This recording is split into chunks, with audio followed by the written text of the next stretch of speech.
Thank you, Sandy, for inviting me and the ACA Congress.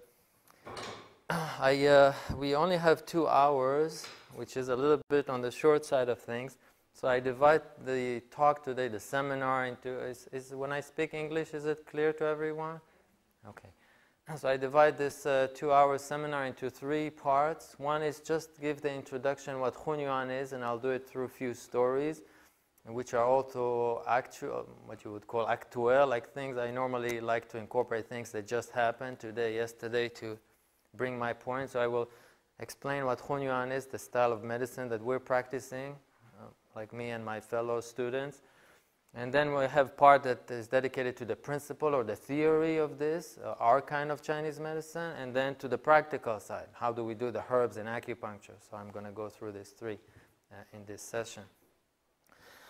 Now, talking about what Hunyuan is, if I want to, again, I'm not going into the history of the words and what it is in Chinese. I see some Chinese speakings. You can also ask me in Chinese if you know, if you want. But we are talking about these 3 characters, right?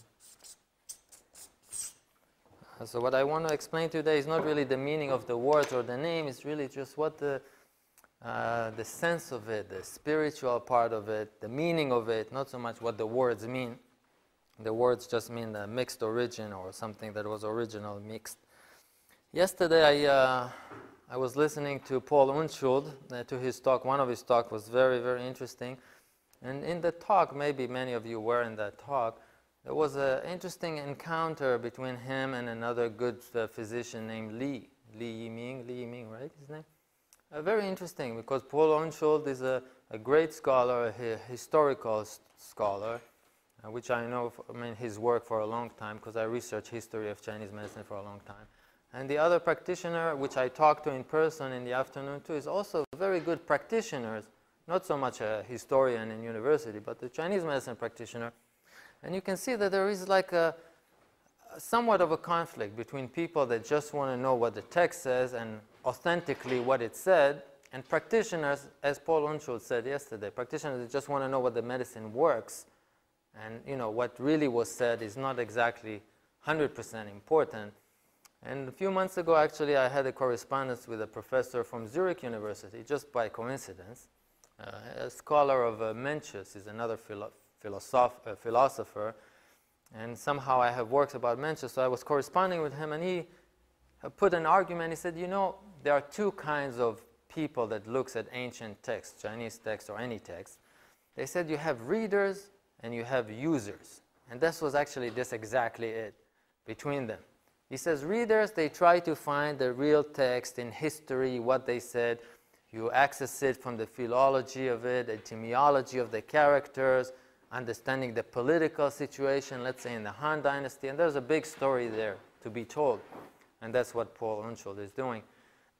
And then you have the people on the other side that want to know the principle of medicine, and so this professor said we call them users, meaning they use the text, but they actually have their own ideas, and they said, hey, look, in the Neijing it fits my understanding, and because that's what works, or so they call it the users of the text, and then you could see this clearly, this conflict. And so I'm just putting that in the air. And then yesterday afternoon I also had a talk with Frank He, who's also teaching here classes, which I know for a few years from California on a personal level. So we don't really study each other's stuff, but I know him from the same school. I went to the same school as he in California for my doctoral degree. And so we were talking there in the cafeteria, and I said, yeah, your acupuncture is very interesting, the shallow insertion and all this. I said, I'm not doing a lot of this. I'm doing more herbs. And he said, yeah, you do. He knows about me doing Shanghanlun and classical kind of stuff. He said, yeah. He said, you are doing the Shanghanlun formulas a lot, so it's easy for you. If you do the acupuncture a lot, that was this kind of a exchange that we had.